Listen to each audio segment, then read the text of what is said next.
Bertina, por favor. Boa noite. Então, nós vamos começar a nossa reunião. É um prazer estar reunidos aqui. Hoje temos um assunto muito instigante, cheio de particularidades, cheio de facetas, um assunto que eu estava conversando com o doutor Luiz Felipe, nos dá trabalho todos os momentos, né? É preciso estar atento. Então, nesta live de hoje, a gente terá a oportunidade de ouvir duas autoridades no assunto. O doutor Luiz Felipe já batalha há muitos anos nos assuntos regulatórios da saúde, e o nosso colega Paulo, que também já batalha há muitos anos como auditor, como médico auditor, no estado do Rio Grande do Sul. Para moderar a nossa reunião, nós temos o nosso colega Marlos, que é da Federação das Unimedes do Paraná, e que é o nosso tesoureiro da Sociedade Brasileira de Auditoria Médica e que fará a moderação do assunto de hoje. Aproveitem e vamos, que temos muita coisa boa a aprender. Boa noite. Boa noite, pessoal. Antes de mais nada, sejam todos muito bem-vindos. Essa é a nossa segunda live da Sociedade Brasileira da Auditoria Médica. É uma honra imensa, né? Poder fazer a moderação dessa mesa. Agradecer imensamente a diretoria, que tem sido extremamente ativa nesse ressurgimento da Sociedade de Auditoria. Eu acho que é importante, mais do que nunca, a gente trazer discussões que sejam discussões relevantes para o trabalho do auditor médico. A gente sabe o quanto é penoso, em determinados momentos, o trabalho da auditoria, mas o quanto ele é gratificante quando a gente consegue efetivamente exercer o papel de auditor ou de regulador, como queiram, fazendo a nossa atividade e trazendo os resultados que a gente espera que o nosso trabalho traga. A ideia de fazer essa live é justamente de trazer informação e conhecimento para os auditores, e eu acho que nós temos duas grandes autoridades realmente no assunto, pessoas que já trabalham com isso. Eu não vou ser indecoroso aqui de dizer que é quase no século passado, mas é mais ou menos isso, né? São pessoas que já lidam com esses assuntos, com esses temas regulatórios há muito tempo, que têm vivência, têm experiência do dia a dia, não são exclusivamente teóricos sobre o tema, e vocês vão poder perceber isso nas falas que vão ser feitas. Então, queria agradecer imensamente à diretoria, ao nosso presidente, o Marcos Santos, à nossa vice-presidente, Goldete, aos demais, a Albertina, que é a nossa diretora de conhecimento, e agradecer aos nossos palestrantes, o doutor Luiz Felipe Conde, que vai fazer a sua autoapresentação aí, mas que já falo, tem vivência da ANS, de ministério, vivência na presidência do Comitê de Saúde Suplementar, na Comissão de Saúde Suplementar da OAB, é o presidente atual, e eu acho que isso vai nos brindar bastante. Doutor Paulo Machado, para quem está na militância da auditoria médica, já é uma autoridade também reconhecida pelo conhecimento, pela prática e pela experiência que tem. Hoje ele é o coordenador médico da Federação Unimed Rio Grande do Sul, também com uma grande vivência no assunto. Eu vou, se me permitir, eu vou inverter um pouquinho a ordem do que nós tínhamos na programação e pedir que o doutor Luiz Felipe faça a sua fala inicial e em seguida o doutor Paulo Machado, para que a gente possa, então, dar andamento e possa sanar aquelas dúvidas que forem possíveis. Eu sei que o tema é um tema para 4 ou 5 lives, né? Mas vamos tentar ver se a gente consegue, em uma hora, aí, dar cabo das principais questões relacionadas a esse tema. Doutor Luiz Felipe, muito obrigado por ter aceito o convite. A palavra é sua. Fique à vontade aí para os seus comentários e suas considerações. Boa noite, doutor Marlos. Boa noite a todos aqui. Cumprimento a doutora Goldete. Agradeço aqui a doutora Angelina também, doutor Paulo Machado, a todos os membros aqui da Sociedade Brasileira de Auditoria Médica, que eu acho que é uma associação extremamente relevante aqui para a nossa comunidade aqui de médica e regulatória.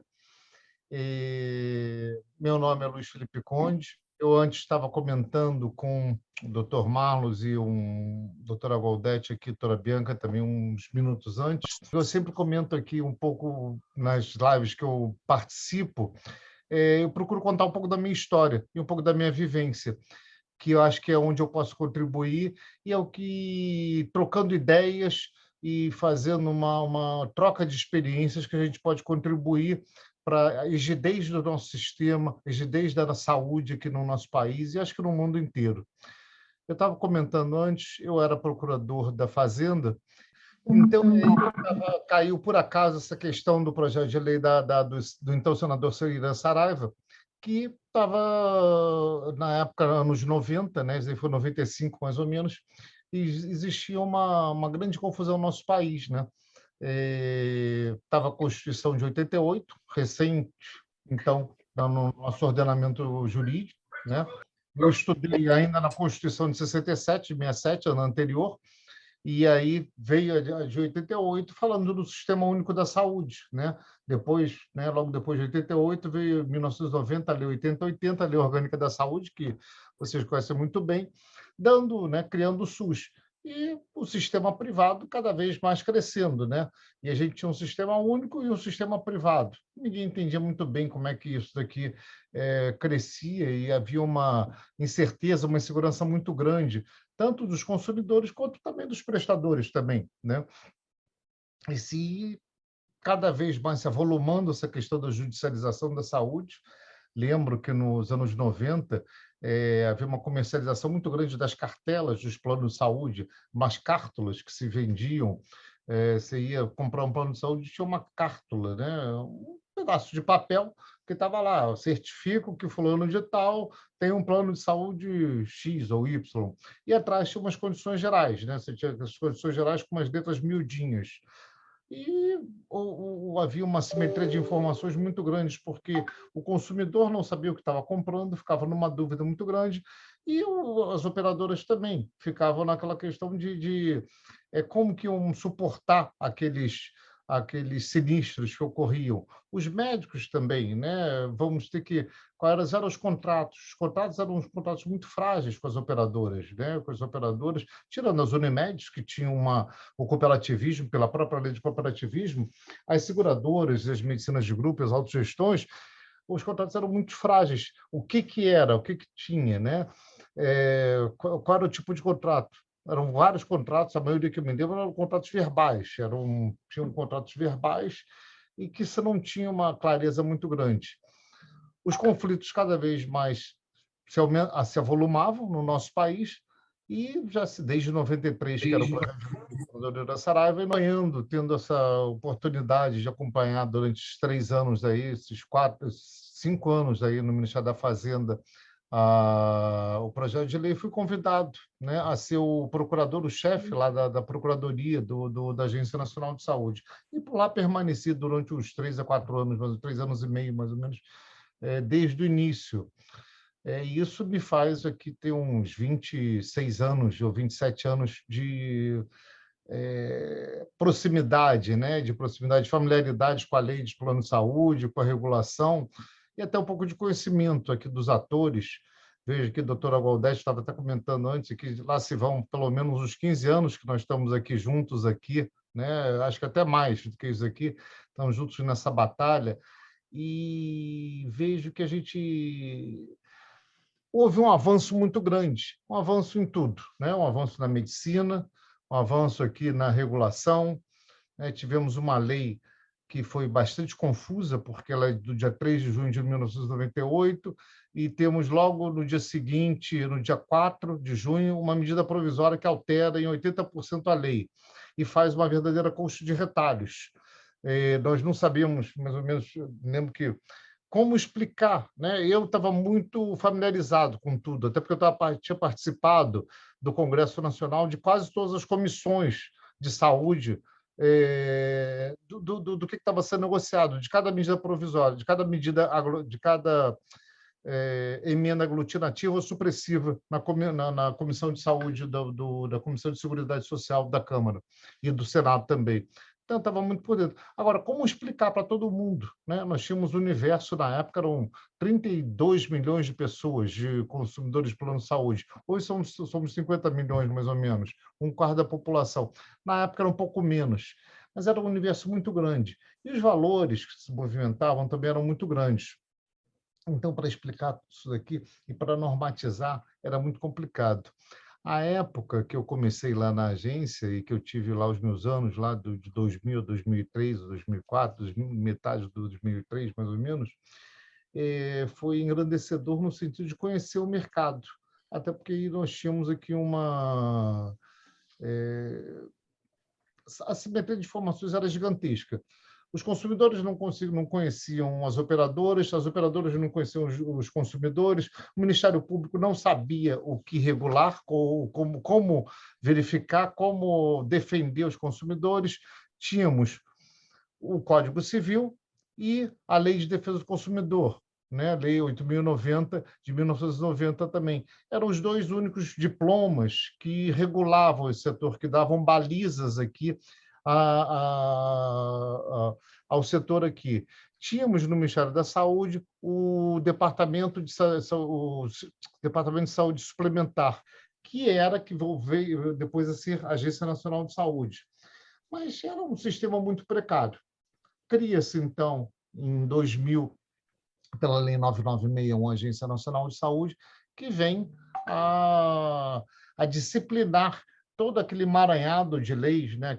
Aquela colcha de retalhos que havia, então, se formado em 98. Em 98, eu tenho uma colcha de retalhos, que é uma lei com uma medida provisória, que se altera em 80% mais ou menos, e em 2000 temos aqui uma agência reguladora que vem a substituir a Superintendência de Seguros Privados e o Departamento de Saúde Suplementar do Ministério da Saúde.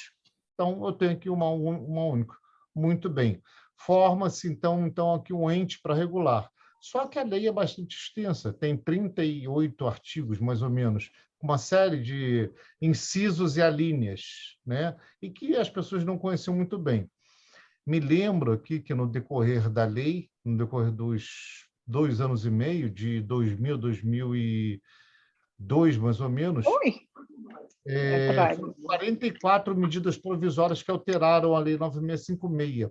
E a cada alteração da medida provisória, porque então, naquela época, se alterava todo mês, traziam os conceitos novos, né? E aí, por vocês médicos aqui, era uma coisa que eu me lembro que se alterou, não me lembro qual foi a medida provisória, a questão da urgência e emergência dentro da lei dos planos de saúde. Então, tiveram algumas alterações. Não só essas, mas como diversas outras também. Então, ou seja, foi desde então de 2000 que temos aqui uma tentativa do governo, e acho que é uma tentativa que foi bastante sucesso, teve um sucesso muito grande, porque no caos que era nos anos 90, conseguimos, depois de 2000, ter uma ordem, um pouco de ordem aqui nesse setor daqui. E era uma coisa que se tinha uma incerteza muito grande naquela época, o que vai ser do setor, né? Como que vão ser aqui com tantas regras? Um setor que não tinha regras nenhuma, que andava num verdadeiro faroeste. E agora tem que andar numa cidade cheia de balizas, cheia de normas. O que vamos ser? Como é que vamos ter os contratos? Como é que vamos fazer? Eu disse, gente, a lei foi o Congresso que decidiu, né? Foi a população brasileira que resolveu aqui, decidiu, criou a lei aqui. Então, a lei está posta. Não tem aqui, nós aqui como advogados aqui ou ali, tem que cumprir, não tem o que se fazer. Vamos nos adaptar. E o que vários donos de operadores de plano de saúde falavam que o mercado ia acabar, pelo contrário, o mercado cresceu muito, né? Se antes tínhamos 30 e poucos milhões de usuários, hoje são 49, né? Na época, um pouco antes aqui, quando eu estava no auge, que éramos 51 milhões de usuários de plano de saúde. E esse número aumentou. Ele aumentou hoje em dia, 1/4 da população brasileira ela tem acesso ao sistema privado de saúde, né? Tem acesso, tem condições de suportar uma mensalidade que sobe cada vez mais. Sabe lá Deus como, mas sobe. Eu sempre falei aqui também, acho que ninguém gosta de pagar plano de saúde, né? Eu não gosto, mas, infelizmente, o Sistema Único está se aperfeiçoando há 40 anos e ainda não conseguiu ainda, né? Tirando alguns centros, alguns locais que são de excelência, eu acho que nas grandes cidades, nos grandes centros urbanos, ele é muito deficitário, ou seja, os próprios SUS ainda está se aperfeiçoando e não consegue atender a população toda. E isso daqui é bom por um lado e é ruim por outro também, né? Criamos aqui um novo setor, o setor privado de assistência à saúde, que ele vem explorando o setor e vem aumentando cada vez mais. E nesse crescimento, que antes era desordenado, passou, depois de 2000, a ter uma ordem, a ter balizas. E essas balizas elas foram muito imperfeitas. E aí que é o meu desenvolvimento, do meu trabalho, de tentar ajudar nesses 20 e poucos anos a tentar balizar e a ficar observando como que o mercado se comporta, né? Como que foram as primeiras edições do rol de procedimentos, como que foram os registros das operadoras, os registros dos produtos, né? Como que se deu. E as imperfeições dos mercados. Criamos aqui, que se formaram aqui no país, né? Os especialistas e os analistas também de saúde suplementar. Então, hoje a gente tem aqui diversos analistas e diversos especialistas. Aqui faço observação, não só a Agência Nacional de Saúde, mas todas as agências que foram criadas após a Emenda Constitucional 19. A Emenda Constitucional 19, gente, que é uma emenda à Constituição, ela mudou o Estado brasileiro. Ela é de 1996. E aí criaram-se, a partir daí, as agências reguladoras. E essas agências reguladoras, da qual a Agência Nacional de Saúde é uma delas, começou a se formar. E era uma coisa que, vamos criar aqui especialistas, cada um em sua área.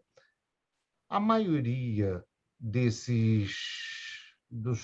servidores das agências, o que se observava até, não só aqui no Brasil, mas também nos Estados Unidos e na Europa, o berço das agências reguladoras, que era a Europa e os Estados Unidos, era sempre formado por profissionais da área jurídica, né? E os técnicos de cada um. Por exemplo, na questão de petróleo, eram os técnicos do departamento lá de petróleo, os de estradas e vantagens do DENIT, né? Eram os técnicos que vinham ali a somar junto com os advogados para poder formar o corpo de servidores. E na Agência Nacional de Saúde não podia ser diferente, como foi também na Anvisa também, né? Na Vigilância Sanitária. Vieram técnicos médicos, vocês, médicos, enfermeiros e profissionais da medicina, se agrupar e amalgamar os conhecimentos junto com os advogados para poder formar um mercado tentando ser perfeito. E eu acho que nesses 21 anos de agência, estamos em 2021, nesses 21 anos de agência e 23 anos da Lei 9656, eu acho que muito se evoluiu. Ainda tem muito que se evoluir. Até a gente estava comentando aqui um pouco antes, aqui no bate-papo que tivemos aqui, essa pandemia trouxe coisas boas, né? Trouxe várias coisas ruins, obviamente, que foi um vírus que trouxe não sei quantas milhões de pessoas, né? 600 mil pessoas aqui no Brasil, 600 e poucas mil pessoas foram embora, nos deixaram, no mundo inteiro, sem número de pessoas, eu não sei exatamente o número todo, mas sem número de pessoas, uma tristeza muito grande. Agora, a revolução que nós estamos tendo aqui, a descoberta, é muito valiosa, né? E acho que isso vai trazer aqui conhecimento aqui até para combater o vírus, né? Como combater o vírus, como que mudar. Hoje estamos interligados aqui, todos aqui, acho que tem gente, não sei se tem gente do exterior, mas talvez tenha aqui nessa sala daqui, nessa live, temos uma interligação no país inteiro, no mundo inteiro também. Essa difusão do conhecimento, acho que nos ajuda. E eu estava comentando que, durante a pandemia, surgiu aqui uma ideia que eu tive que, desse tempo inteiro que eu estou aqui acompanhando o desdobramento da regulação, né, legal e da Agência Nacional de Saúde, infralegal também, né, da regulação da agência, eu disse, acho que eu vou começar a compartilhar aqui a evolução.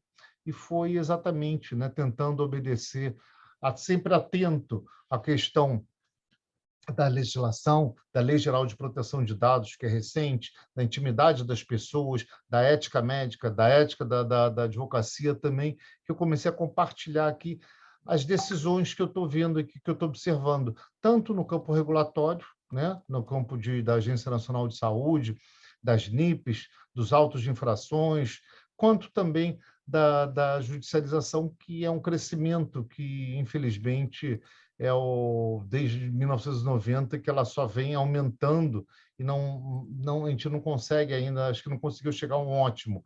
Isso vem causando um desequilíbrio muito grande nas questões econômicas e financeiras das operadoras e, obviamente, volta-se também aqui não só as operadoras, mas também os consumidores. Se hoje nós pagamos aqui uma mensalidade, umas contraprestações muito elevadas, sem sombra de dúvida, são frutos dessa judicialização, são frutos de uma regulação, às vezes excessiva, e que ela está se aperfeiçoando, mas que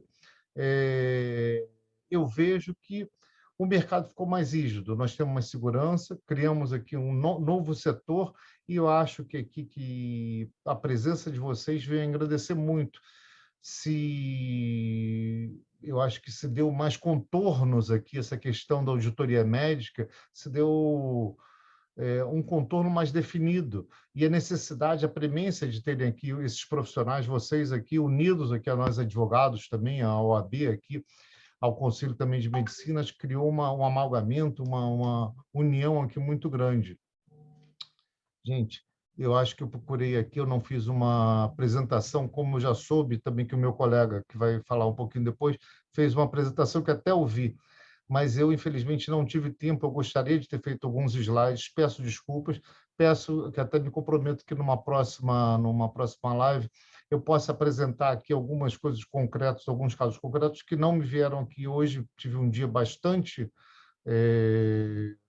tumultuado aqui de trabalho, então não tive tempo de preparar. Peço desculpas aqui, passo a palavra aqui ao Marlos aqui para o próximo palestra, para o próximo colega que vai falar, e me coloco depois, eu acho que sempre acredito que o debate que a gente vai ter, que eu acho que é o que se propõe aqui essa live aqui, ele é muito engrandecedor. Então, me coloco aqui à disposição. Doutor Marlos, muito obrigado pela oportunidade e é um prazer conhecê-los a todos aqui e estar aqui nessa noite.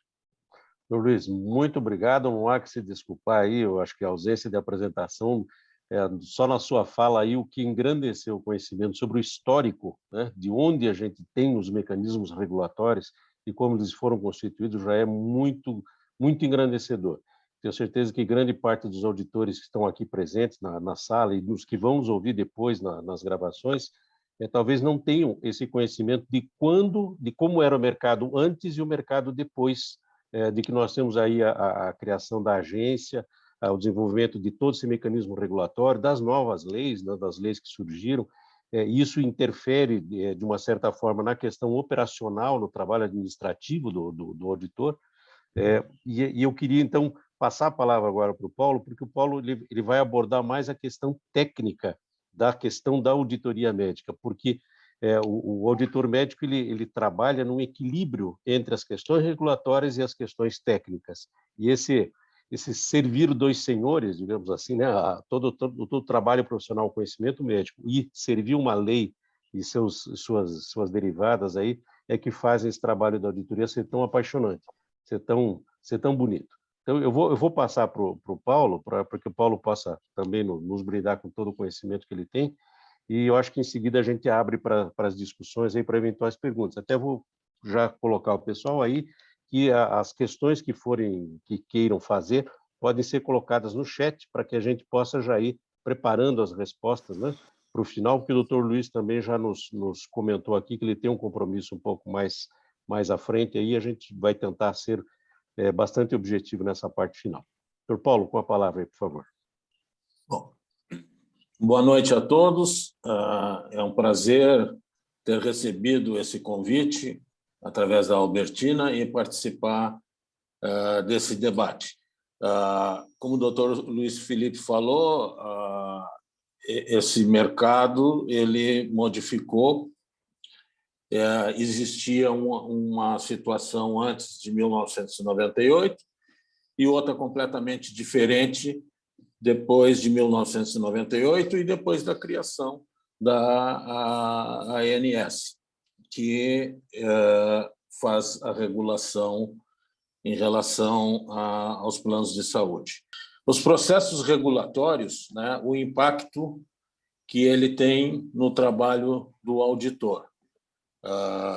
Nós tivemos várias resoluções normativas, né, que vem desde a RN lá de 211 de 2010, a 338 de 2003, a 482 de 2017, e hoje nós estamos com a RN 465 de 2021. E, em cima disso, o auditor é obrigado a trabalhar com a regulação médica assistencial como primeiro plano as regras estipuladas pela ANS, né? E essas regras são estipuladas em cima das resoluções, das diretrizes e das leis, né? E essas mudanças constantes, né, ela impacta no trabalho do auditor, porque o auditor precisa emitir um parecer em relação a isso e ele tem um tempo hábil para que esses pareceres e toda a regulação seja finalizada, né? Existem os prazos marcados para consulta básica, que são de 7 dias, a consulta das demais especialidades, 14 dias, consulta de sessão fonoaudiólogo 10. Doutor Paulo, eu consegui pôr em tela, tá? Tá, pode ir passando. Estamos na regulação. Mais um. Nós estamos ali nos prazos. Isso. Tá? RN 259. Qualquer coisa é só me falar, eu estou aqui vendo, tá?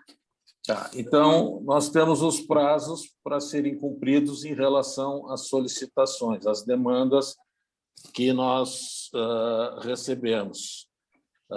Pode passar o próximo? Né? Então, consulta com o psicólogo, 10, consulta com o terapeuta ocupacional, 10, né? E todas as outras consultas em torno de 10 dias e consulta com procedimentos realizados em consultório, clínica com cirurgião dentista, 7 dias. Serviços de diagnóstico por laboratório, análises clínicas, 3 dias. Demais serviços de diagnóstico, terapia e regime ambulatorial, 10 dias. Procedimentos de alta complexidade, o PAC, 21 dias. E atendimento em regime de hospital-dia, 10 dias. Atendimento em regime de internação eletiva, 21, e urgência e emergência imediata.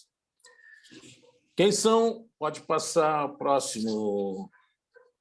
Quem são os agentes? Né? Os agentes é o médico responsável técnico e administrativo pela regulação, tá? O médico auditor e o médico mediador. Pode passar o próximo, onde chegar aí nos agentes, tá? O médico responsável técnico, administrativo, pode passar o próximo, é ele quem vai autorizar ou negar procedimento diante dos pareceres técnicos emitidos pelos médicos auditores ou especialistas. É esse responsável técnico que vai determinar a necessidade de execução de junta médica ou não. É esse responsável técnico que vai encaminhar indícios de infração ética dos médicos ao Conselho Técnico Disciplinar, quando for o caso. E é ele que vai indicar a necessidade da participação do mediador. Tá? Pode botar o próximo. O auditor. Ao auditor compete a emissão de pareceres técnicos, né? Então, ele vai fazer essa emissão de um parecer técnico quando ele recebe uma solicitação quanto à indicação do procedimento, se o procedimento está indicado ou não, em cima de toda a documentação que ele recebe. Quanto à cobertura do procedimento, aí entra a necessidade do conhecimento do auditor, não só da parte médica, mas sim da parte de conhecimento de toda a legislação, das RNs, da ANS, para poder se posicionar se aquele procedimento, que às vezes, mesmo com indicação técnica adequada, ele não tem a cobertura, né? Porque isso pode acontecer de um procedimento estar tecnicamente adequado pela indicação do médico, mas ele não ter cobertura por não se enquadrar nas regras emanadas lá da ANS. E o auditor também tem que se posicionar quando há solicitação de OPME, né, de relação ao material, se esse material está adequado ao procedimento ou não, né? E há uma parte que é quanto à codificação, que é a forma de remuneração. A codificação se refere somente à forma de remunerar o médico assistente. O auditor ele não interfere na conduta do médico assistente. Ele simplesmente faz a codificação em relação ao procedimento que foi feito. Ela tem uma codificação adequada para fazer aquela remuneração. Pode passar o próximo. Ao mediador cabe o contato com o médico assistente para dirimir a divergência quando ela existe. E essa divergência pode ser em relação à indicação, em relação ao material, ou nós vamos ver mais adiante se ela é ética, técnica. E cabe também ao mediador avisar ao médico assistente dos próximos passos, caso ele não consiga resolver essa divergência. Pode passar ao próximo. A regulação médica assistencial nos casos de divergência entre os operadores e médico assistente ela tem que estar toda ela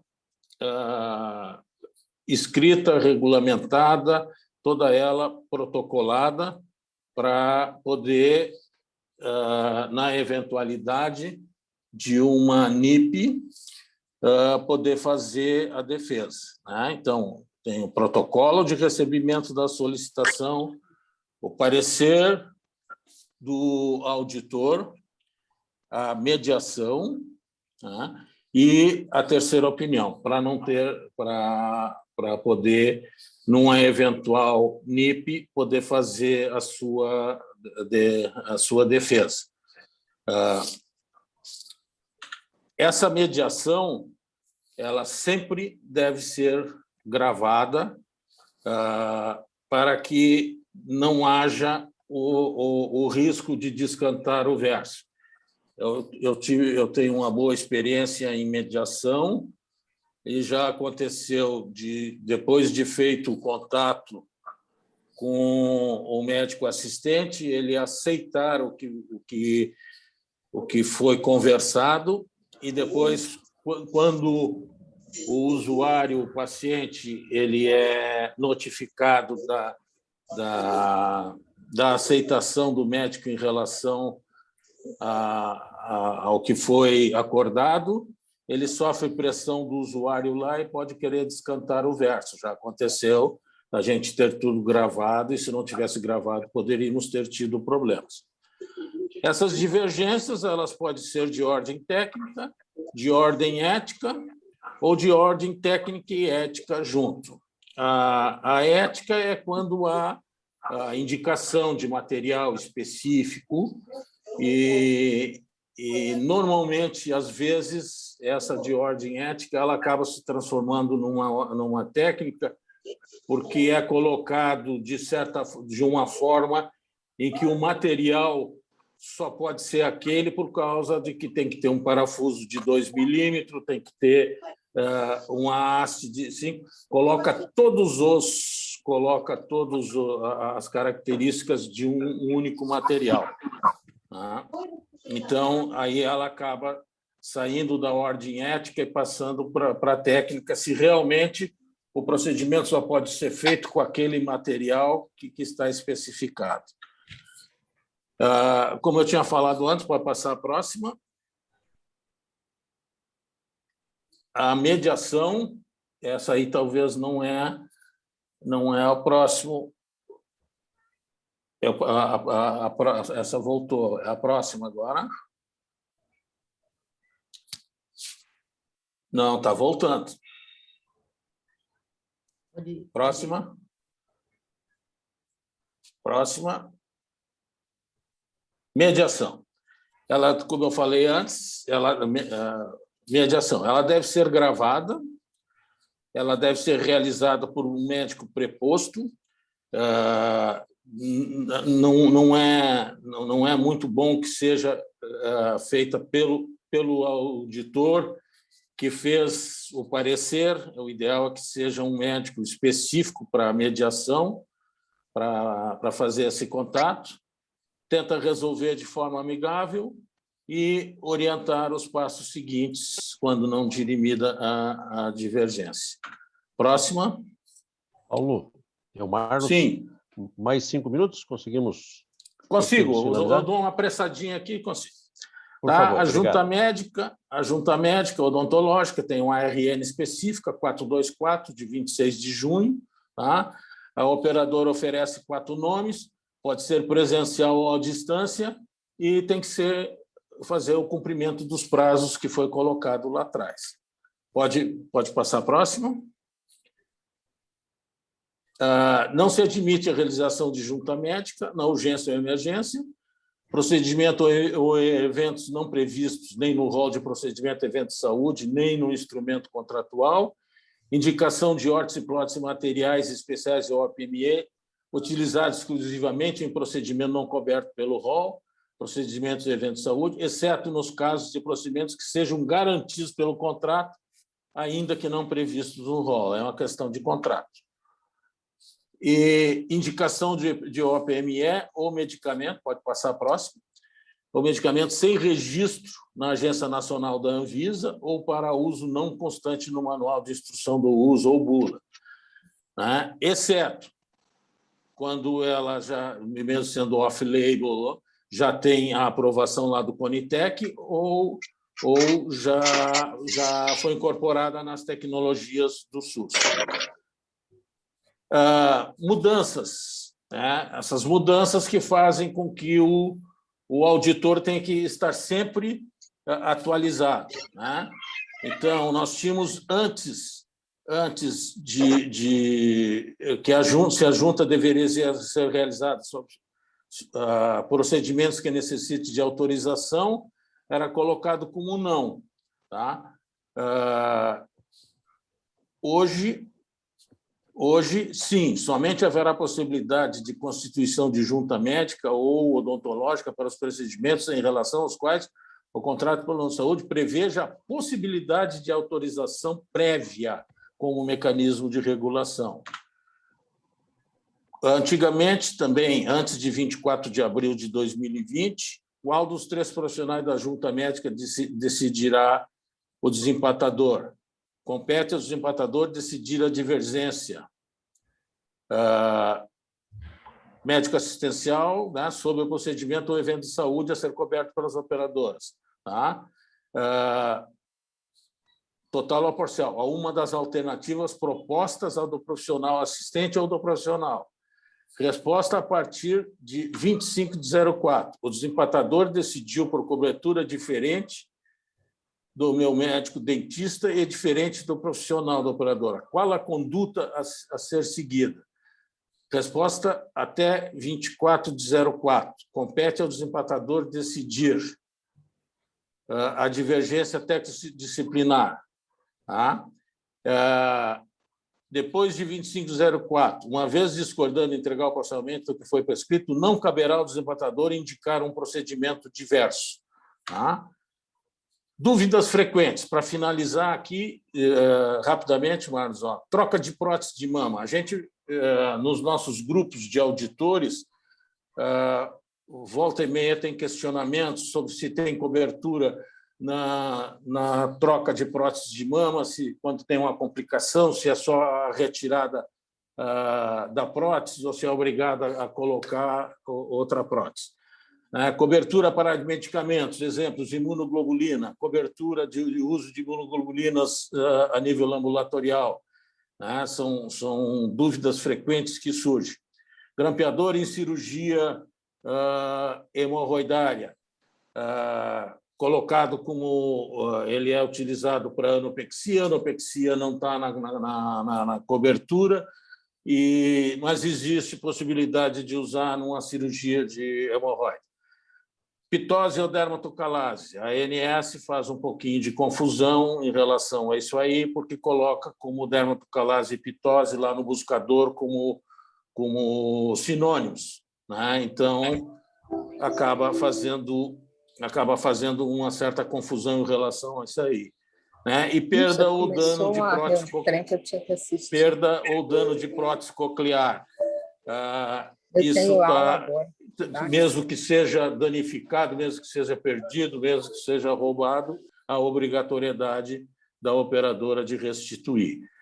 Então, eu dei uma apressadinha aí, falando mais só sobre os tópicos, mas era mais ou menos o que eu queria falar sobre regulação e dizer que o auditor hoje ele não pode mais ficar lá no passado e ele tem que estudar muito, ele tem que estar atualizado diariamente e em contato com os colegas para ir dividindo as suas dificuldades e angústias, dificuldades e dúvidas, né? Porque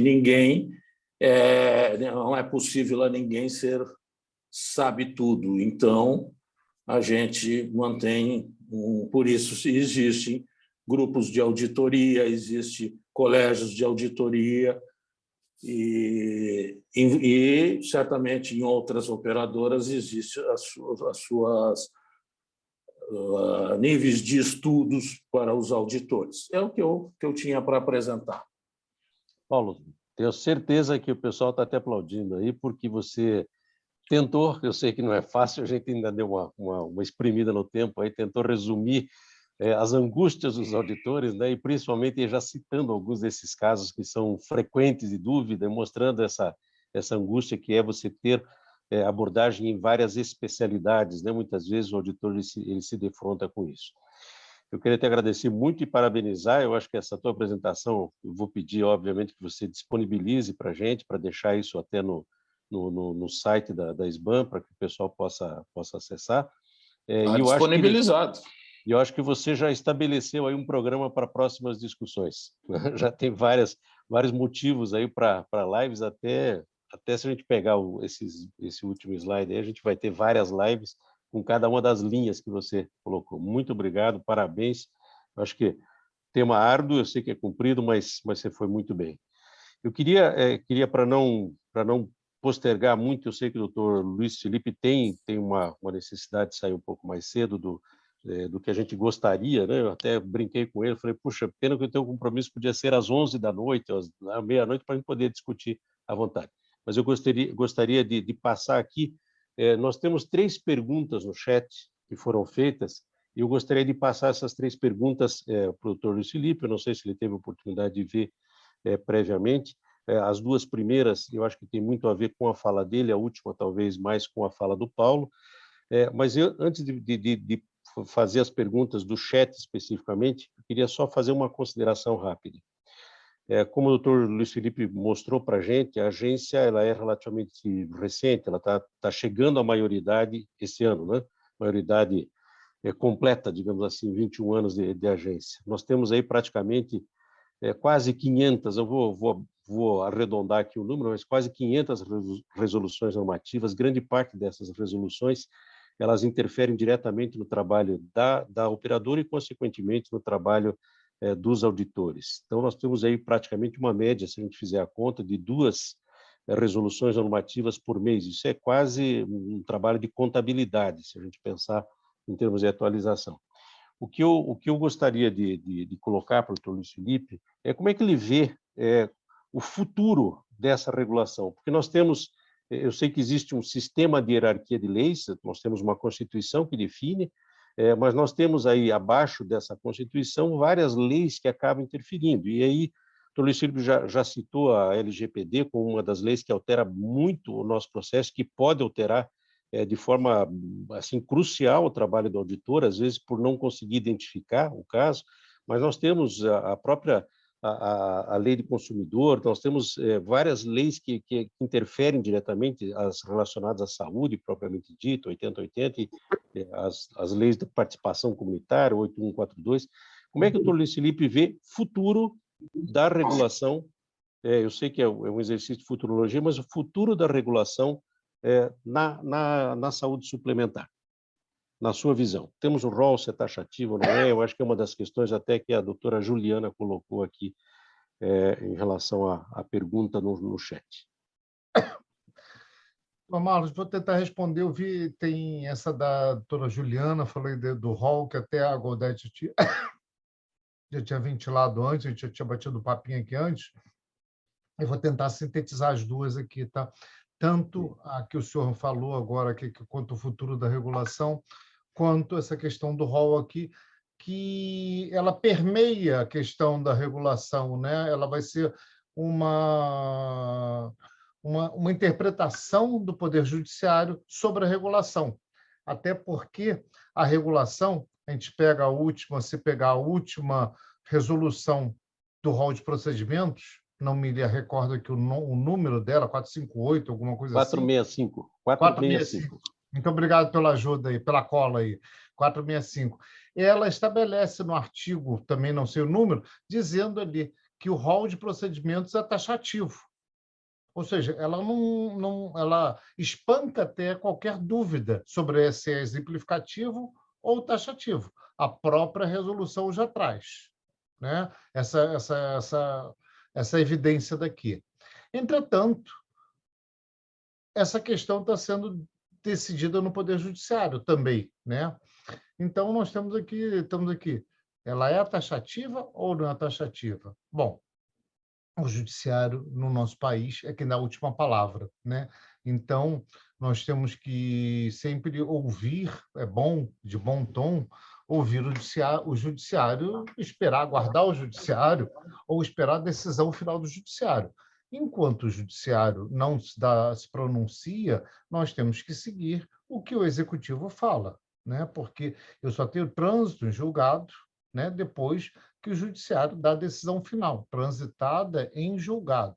Então, nós hoje temos aqui, pela 465, que o rol de procedimentos é taxativo. Tá? Esse julgamento ele está num grau que nós, advogados, falamos aqui, numa espécie de um recurso que ele fala recurso repetitivo. O que quer dizer repetitivo? Ele vai tentar unificar a jurisprudência e tentar dar um norte num tribunal superior, que é o Superior Tribunal de Justiça, a STJ, a todos os outros tribunais do país, né?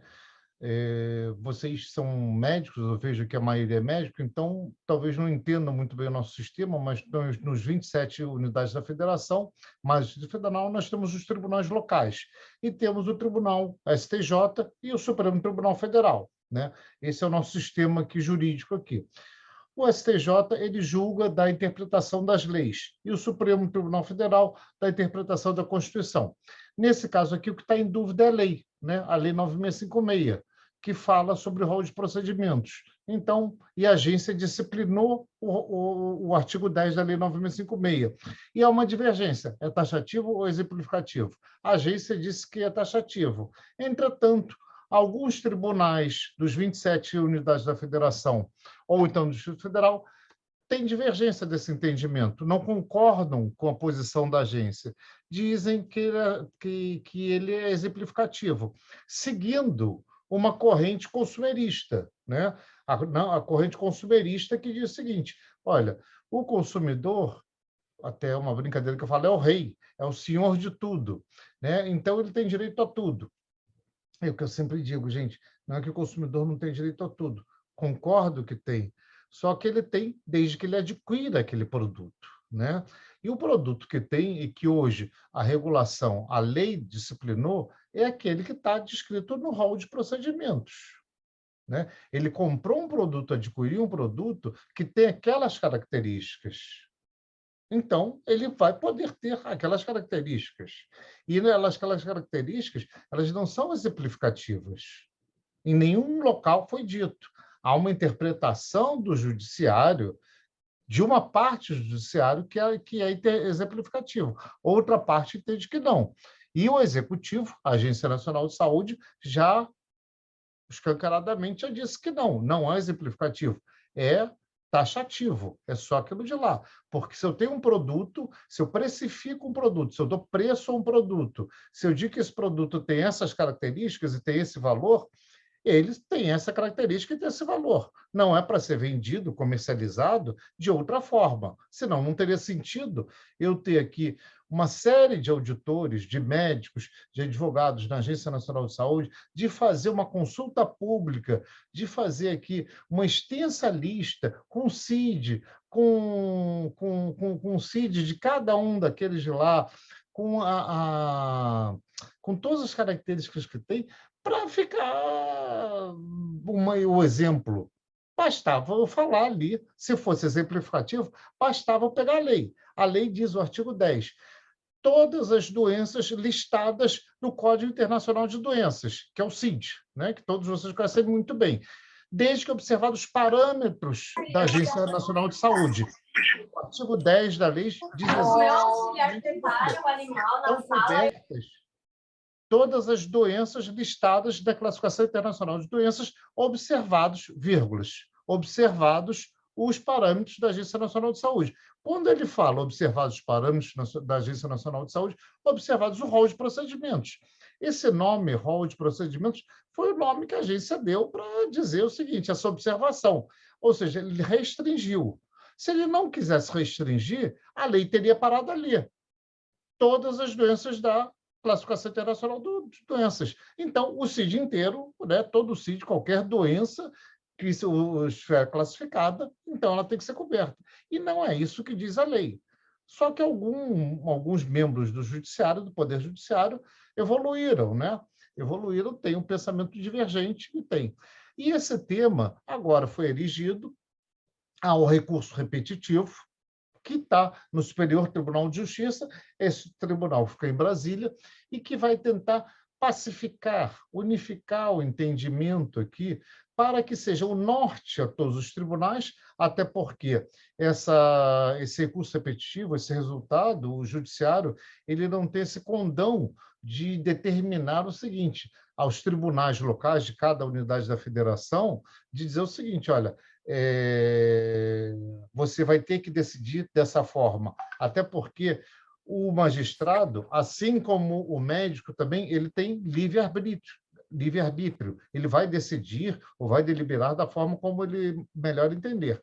Só que, no caso do judiciário, no caso do judiciário, eu tenho que, se o tribunal, o STJ, nesse recurso repetitivo, deliberar que o rol é taxativo, pouco vai adiantar aos tribunais regionais deliberarem aquele exemplificativo, porque quando a operadora for recorrer ao Tribunal Superior, ele vai modificar aquela decisão. Então, ou seja, ele já dá um norte, esse recurso que um passarinho me disse, está falando com a Gaudete aqui, diz que pode ser julgado ainda esse ano, vai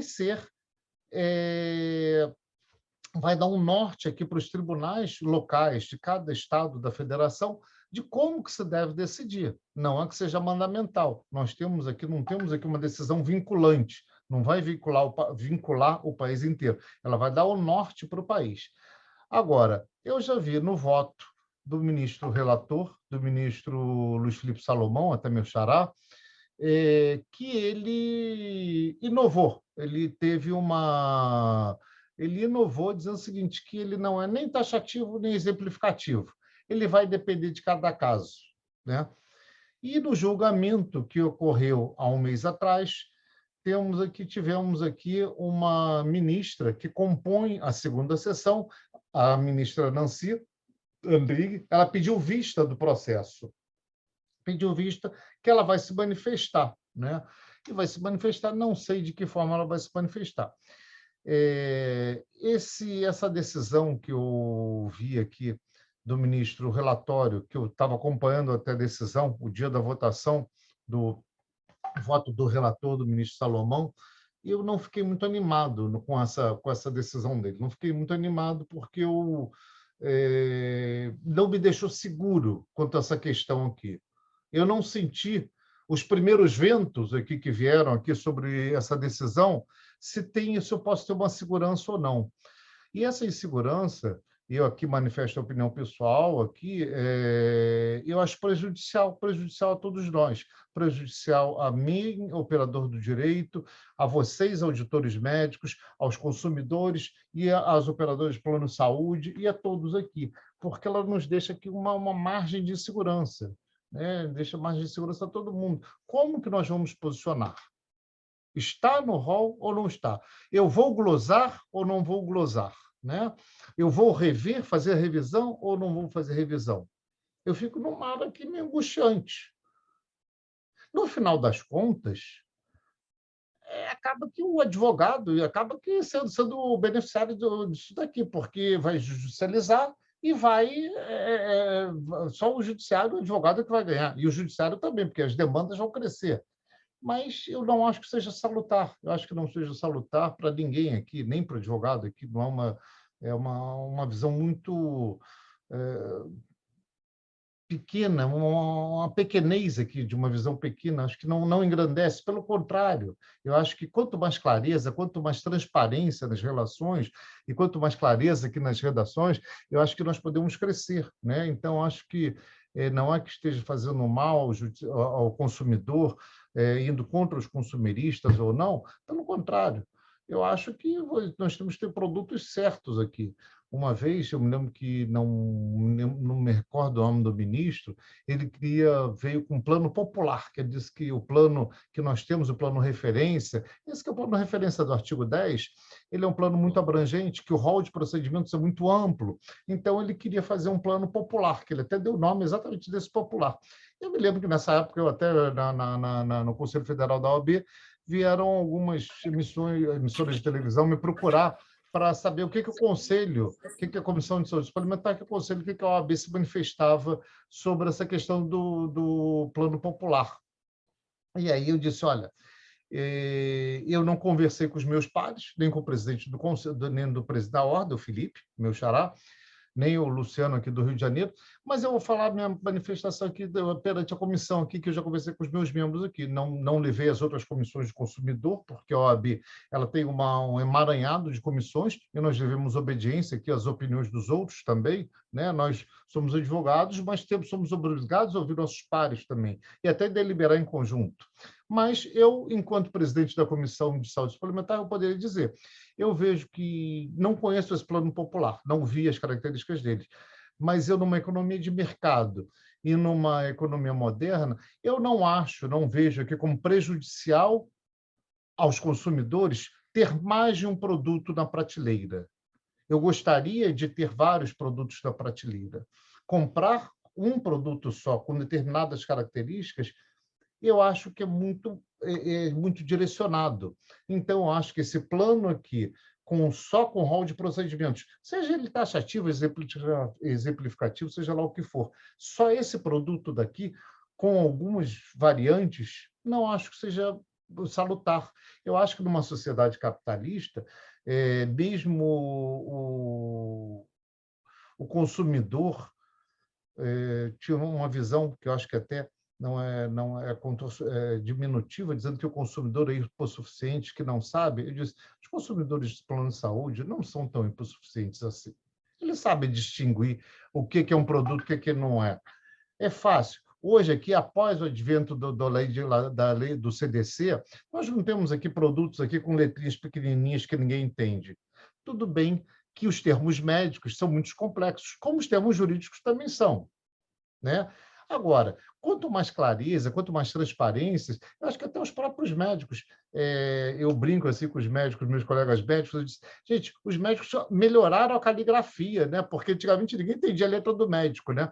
Melhoraram a caligrafia, agora está todo mundo escrevendo direito, agora a gente consegue entender uma receita, até o próprio paciente entende a receita que o médico escreve, não precisa dar para o farmacêutico.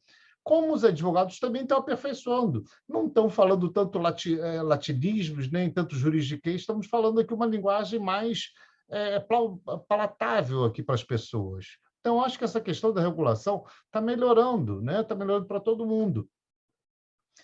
Quanto a essa questão do futuro, Marlos, eu acho que uma questão de futurologia, né? Acho que é difícil prever. A gente está numa quadra da vida, né? Que tudo está mudando. Acho que a mudança agora, que eu me lembro que quando eu era pequeno, tinha televisão preta e branca, né? Eu via televisão colorida, né? Peguei a televisão aqui, então a mudança foi grande, né? Eu vejo que dos meus 58 anos, 59 anos, 58, 59, a mudança foi grande, mas eu estou vendo que agora está sendo muito maior. A revolução que a gente está vivendo dos 5 anos para cá é uma revolução que, gente, eu acho que de quase 60 anos para cá eu não tinha visto. Então, acho que é um exercício de futurologia que eu não gostaria de arriscar. Agora, eu vejo que a humanidade está evoluindo. Nós estamos conseguindo evoluir com a vacina, por exemplo. A vacina agora aumentou. Estamos aqui. O exemplo que aqui o Brasil está dando, acho que para o mundo, apesar de todas as divergências, apesar de todas as questões, as mazelas que nós temos aqui, o número caindo cada vez mais, eu me regozijo com essa alegria aqui de estar vendo que o número aqui na minha cidade, no Rio de Janeiro, não tem mais ala de Covid nem nada nos hospitais. Não estamos mais com isso daqui. Eu acho que é um motivo de alegria isso daqui. Vendo que nós estamos conseguindo implementar a vacina e estamos conseguindo aqui, os planos de saúde estão pagando os exames, estão fazendo, estão melhorando aqui, a medicina está evoluindo. Vocês aqui, como auditores, estão conseguindo dar um norte aqui ao nosso sistema, né? E estamos dando os exemplos. Há uma série de problemas, né? As divergências são muito grandes, a incerteza é gigantesca. Agora, eu acho que essa reunião que nós temos tendo, essa troca de informações e esse bate-papo aqui informal, que eu acho que quanto mais informal e quanto mais aberto for, né, eu acho que ele engrandece. Engrandece a gente trocar ideias, né? Engrandece trocar ideias, trocar conhecimentos. Eu acho que queria me colocar até à disposição, que eu vi que essa turma aqui de vocês é muito boa. Sempre que puder também me chamar, que acho que faz parte da minha obrigação, não como advogado nem nada, como ser humano. Acho que trocar ideia, e eu acho que eu tenho uma experiência razoável aqui no setor, acho que posso contribuir, e acho que esse é o meu papel como ser humano, muito mais do que eu como advogado, como qualquer outra coisa. Espero, então, ter podido esclarecer aqui essa questão do que eu vejo aqui como futuro aqui da regulação. Só para terminar uma coisa que eu queria falar, e agora me lembrei aqui, o número de resoluções realmente está muito grande, Marlos. A agência extrapolou durante alguns períodos. Eu sempre estava dividido assim, em 4 períodos da Agência Nacional de Saúde, 4 períodos diferentes, né? O embrionário, do que eu participei, e depois as evoluções, né? Se eu não me engano, em 2 ou 3 períodos, houve uma extrapolação de resoluções, sabe? Uma produção muito grande e tal. E eu disse, gente, não há necessidade disso daqui. Isso confunde as pessoas. Eu acho que as pessoas não sabem, não tem nem braço para tanta coisa. A agência não tem braço para fiscalizar. As operadoras não têm braço para disciplinar. Os médicos também não sabem como fazer. Tem que ter um pouco mais de calma. Então, acho que agora está tendo um pouco mais... E depois a agência, nesses últimos 5 anos, eu tenho observado que ela tem procurado uniformizar um pouco. Houve a revogação de diversos normativos que já estavam inexistentes, que já estavam resoluções que não estavam produzindo mais nada, e está tentando se enxugar. A perfeição, gente, acho que nós estamos aqui na Terra para perseguir ela, né? Então, é aquilo que eu sempre falo, o bom é inimigo do ótimo, a gente está sempre procurando chegar ao ótimo. Agora, tem que ter um esforço. O que eu sempre, outro dia estava comentando, que eu falo aqui no escritório, muita gente fala aqui assim, mas onde é que eu descubro isso, onde é que eu descubro aquilo? Gente, todas as informações, se quiser saber se está no rol de procedimentos, é muito fácil. Vai no site da agência, que é fácil saber se tem uma doença, está no rol de procedimentos ou não. Dá trabalho, mas tem que ler. Tem que ler. Então, basta ir, e eu acho que aí é o nosso papel aqui, basta procurar. As informações estão todas aí. Temos é que ter um pouco de trabalho, um pouco de sagacidade e de vontade também. E aí, queria parabenizar aqui, Goldete, você que eu vejo aqui, Marlos também, pela essa iniciativa aqui, que acho que estou vendo aqui 300 e poucas pessoas, ou 400, sei lá, de estarem aqui, nesse adiantado aqui do dia, aqui, procurando aperfeiçoar os conhecimentos, trocar ideias e tudo. Termino aqui minha fala, então, me colocando à disposição e tendo podido esclarecer um pouco algumas dúvidas e contribuir aqui para esse evento. Muito obrigado, doutor Marlos. Felipe, eu queria te agradecer e me irmanar aí aos comentários do Kleberson, da Fátima, que fizeram aqui oficialmente no chat, e mais aos colegas de diretoria que estão manifestando aqui. Muito obrigado, eu acho que a tua fala foi excelente, nos deu uma iluminação. Vou permitir-me fazer só um comentáriozinho para finalizar a excelente exposição que você fez em relação à pergunta que a Juliana tinha feito. A interferência política, né, no que nós estamos vivendo hoje, não é uma questão partidária, não, mas se eu voltar lá na Constituição de 88, no artigo 196, que fala que é um direito de todos, que a saúde é um direito de todos, o dever do Estado, ela acrescenta que precisam ser estabelecidas políticas públicas, mediante políticas públicas, né? E quando a gente traz isso para a área da regulação da saúde suplementar, e essa discussão do rol, ela acaba indo no mesmo caminho, porque nem a Constituição previu o financiamento adequado para as questões de saúde do SUS como um todo, e nem aparentemente o judiciário está olhando hoje para as questões relacionadas ao processo de gestão. O que isso tem a ver com a auditoria? Tem a ver que quando o rol não é respeitado dentro daquilo que está previsto em contrato, isso acaba, de alguma forma, esbarrando no processo de auditoria, esbarrando, sendo definido, sendo declarado pelo processo de auditoria, dizendo que isso não tem cobertura, e a gente vê aí as questões de financiamento também levando as operadoras a uma situação de fragilidade. Porque, como você bem colocou, acho que na tua exposição foi perfeito, à medida que eu vou acrescentando procedimentos, eu vou acrescentando também custos. E à medida que eu acrescento custo, esse custo é repassado. À medida que eu repasso isso para o beneficiário, isso vai inviabilizando o financiamento da saúde suplementar e os pacientes voltam para o SUS, aqueles que não conseguem. Então, nós temos uma dinâmica, né, que a política precisa deixar de ser um pouco assistencialista, como tem sido, mas também, por outro lado, a gente precisa melhorar mecanismos de gestão, e isso é uma questão que a gente debate muito nos processos de auditoria. A gestão, ela é subsidiada pelas informações que a auditoria gera. À medida que a auditoria gera informações focadas na qualidade, eu consigo oferecer mais qualidade, ser mais resolutivo, ser mais eficiente. À medida que eu sou mais eficiente, eu reduzo esse desperdício eventual que, às vezes, uma ampliação do rol estimulada aí por outros mecanismos, né, por interesses terceiros, aí, acabam fazendo e que a gente vê acontecer.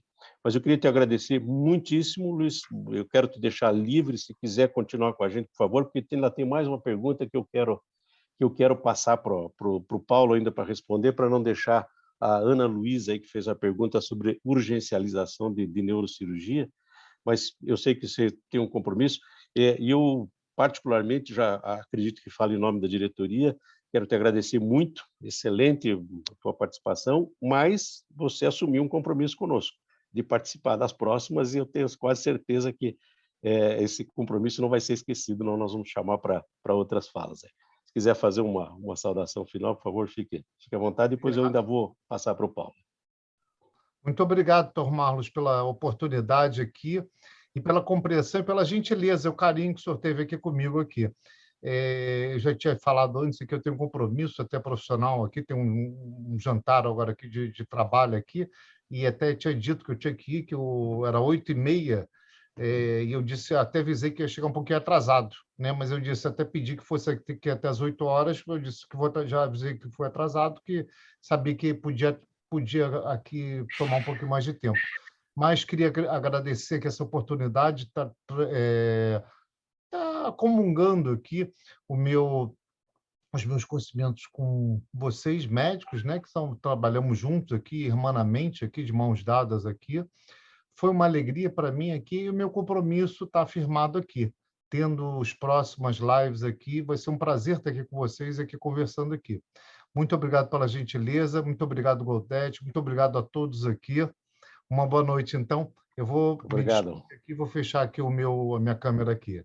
Até logo. Muito obrigado, então. Boa noite. Obrigada, Conde. Um beijo. Muito obrigado. Uma boa noite para ti. Boa noite. Gente, só para finalizar, a gente tem mais uma pergunta da Ana Luísa que eu gostaria de passar, então, para o Paulo. A Ana Luísa fez, vou tentar resumir aqui para a gente ganhar um pouquinho mais de tempo.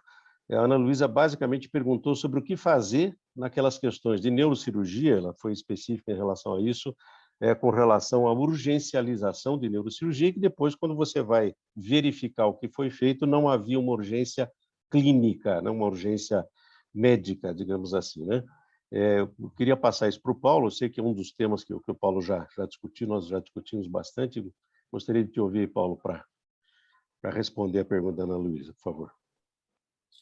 A questão da urgencialização ela tem que ser resolvida através de uma auditoria médica, demonstrando que o procedimento não é urgência, e responsabilizar o médico que fez essa urgencialização. Dependendo existem regras de cada operadora, por exemplo, se é a Unimed, eles vão ter que resolver dentro da cooperativa com as suas CTDs, se são outras operadoras que credenciam os cooperados, deve ter as suas regras de trabalho, mas através da auditoria médica, desconstruindo a urgência e responsabilizando o médico por forjar uma urgência de um procedimento eletivo. Paulo, você acha que é passível de denúncia, é isso? Denúncia a uma comissão de ética, a um conselho regional? Eu sempre defendi que sim, que eu acho que deve ser feita a denúncia. Inclusive, uma vez, quando eu participei de uma reunião com o pessoal dos desembargadores e juízes, onde a gente estava discutindo a urgencialização, eu sugeri que, já que os médicos são muito corporativos, inclusive os conselhos regionais são muito corporativos, que os próprios juízes, quando recebessem essas urgencializações na sexta-feira, na segunda-feira eles encaminhassem esses processos para o Conselho Regional de Medicina para ver se isso era realmente uma urgência ou não. Estavam junto na reunião o Conselho Regional, representantes do Conselho, e eles queriam me matar, né? Mas eu não vejo outra maneira que os médicos, que não sejam os médicos, deixarem de ser corporativos e, quando pegar uma falta ética dessas, um cometimento de um delito desses, que leve adiante, porque até a exemplificação, começar a exemplificar de pessoas que são denunciadas, né? Como eu sempre digo, os auditores estão toda hora sendo denunciados. Nós temos que ir lá no CRM fazer defesa, né? Eu já fui mais de uma vez no CRM, tanto me defender como defender os colegas. O pessoal me chama de rábula, né? Porque eu não sou advogado, mas eu vou lá fazer a defesa. E eu acho que, mesmo que o colega depois não vá sofrer muita coisa lá por causa do corporativismo também dos conselhos, mas que ele seja incomodado de, pelo menos, ter que ser chamado lá para dar explicações.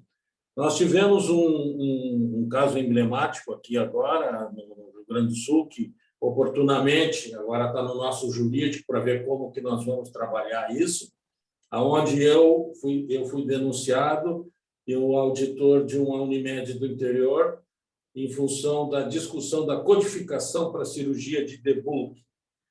E aí ele nos denunciou que a gente fazia uma autorização prévia, e até com a cirurgia de debulk, tu não sabe exatamente tudo que vai ser retirado.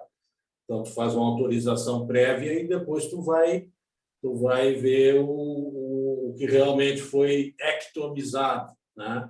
E em cima do anatopatológico, tudo, e depois, em cima das regras de auditoria previamente estabelecidas, tu estabelece a forma de remunerar. E aí ele ficou incomodado, que a gente remunerava da forma adequada na auditoria retrospectiva, que essa auditoria retrospectiva ela é soberana, porque o que efetivamente foi feito é o que vale.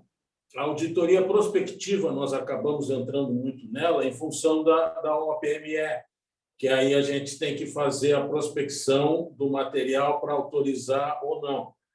Mas, em relação à remuneração, a auditoria retrospectiva é soberana, tanto para mais como para menos, né? Se alguém faz uma solicitação de um procedimento e, no meio do procedimento, necessita fazer algo a mais, é evidente que, na auditoria retrospectiva, ele vai querer incluir esse algo a mais que fez. Então, a retrospectiva soberana, tanto para mais como para menos. No momento, depois de ajustar a codificação para o pagamento do procedimento que realmente foi feito.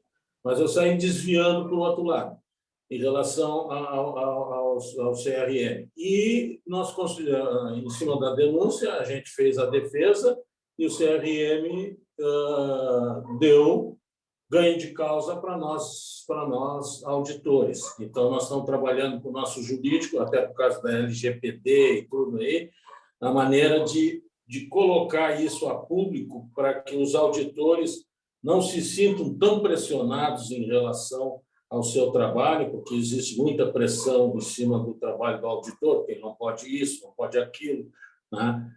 E a outra coisa que eu sempre digo para todos os auditores, eles têm que fazer um parecer técnico livre. Depois que ele faz esse parecer técnico, a operadora vai trabalhar esse parecer. Ela vai poder, ela vai ter que pegar esse parecer, vai ter que fazer a mediação, vai fazer toda a regulação em cima desse parecer.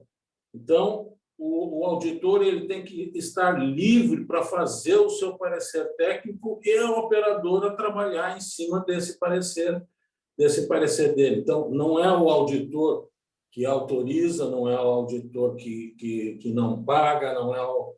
Né? E o auditor ele simplesmente emite o seu parecer e a operadora é que faz o trabalho. E a urgencialização é uma coisa que tem que ser tratada com o devido, com denunciar, mostrar que foi feita a urgencialização e denunciar, tem que ser tratada. Né? Perfeito, muito bom. A Silvia já postou aqui, a Silvia, nossa colega de diretoria e colega auditora, né, já postou aqui que o próprio CREMESP já estabeleceu o que é um critério de urgência. Você está comentando isso no Rio Grande do Sul, a gente tem feito no Paraná também em algumas situações, feita a denúncia, que tem sido reconhecido. Eu acho que é importante a gente começar a mostrar efetivamente exemplos, né, do que é correto e do que não é correto, né, para que a gente consiga colocar sempre essa questão. Olha, concordo com você, não é um trabalho de auditora, é um trabalho da operadora, né? Mas o auditor tem que manifestar o parecer técnico. Caracterizou urgência clínica? Sim. Então, ok, tá ok. Mas avaliar o processo depois de executar e dizer, olha, não caracterizou urgência clínica, não. Essa é uma questão que precisa ser melhor. E outra coisa que eu queria deixar de recado para os auditores é que, às vezes, a gente vê que o auditor, após emitir o seu parecer técnico, e a operadora, às vezes até por questões negociais, ela não segue o parecer do auditor, que ele não fique melindrado por isso, porque ele executou o trabalho dele. Ele emitiu o seu parecer e depois, em cima do parecer, a operadora poderá seguir o parecer dele ou não, em função até de negócios. Vai pegar o presidente de uma empresa e aí, de repente, tu não vai seguir o parecer técnico, tu vai seguir o parecer negocial, né? Então, Decisão os administrativa. auditores não se sintam melindrados quando os seus pareceres não são seguidos. Perfeito, Paulo. Excelente. Muito obrigado, Paulo. Queria te agradecer imensamente aí a participação de todos, mas eu vou ainda passar a palavra à nossa diretora científica e ao nosso presidente, se quiser se manifestar. Mas eu queria novamente agradecer à diretoria a honra de poder ter participado aqui como mediador dessa mesa, para mim, bastante útil. São 8h30, acho que não valeria a pena a gente estender um pouquinho mais. Eu gostaria de deixar esse gostinho de quero mais, para que a gente seja estimulado aí a marcar novas conversas como essa, trocar essas experiências. Eu acho que do grupo presente aí tem muita experiência para ser passada, tem muito conhecimento para ser compartilhado. E eu queria, então, agradecer novamente a poder participar dessa mesa fantástica. Muito obrigado a todos. Vou passar a palavra para a doutora Albertina para encerrar, então, o nosso evento. Queridos, eu prefiro passar a palavra para o nosso presidente, Marcos. Você faz o encerramento, por gentileza? Obrigado, Albertina. Obrigado à presença de todos. Foi uma noite que a gente seguramente aprendeu muito e não dá para deixar passar em branco a excelente mediação do Marlos, né? A gente vê que é uma pessoa extremamente experiente na auditoria e que também abrilhantou ainda mais as falas da noite de hoje. E a gente espera voltar a ter todos vocês conosco aí em breve, quem sabe no mês que vem. Vamos ver se a gente mantém alguma regularidade nos nossos encontros, mas sempre evoluindo nos temas, né? Sempre discutindo temas novos, atuais e que sejam, como foi hoje, úteis para o nosso dia a dia. Vamos aproveitar a disponibilidade do Conde, está gravado, ele falou que vai estar com a gente outras vezes. E obrigado, gente. Obrigado pela presença de todo mundo. Que todos tenham uma boa noite de descanso. Boa noite. Boa noite a todos. Boa noite. Muito obrigado. Beleza de reunião, hein? Boa noite para todo mundo. Boa noite a todos. Obrigado pela presença de todo mundo. Boa noite a todos.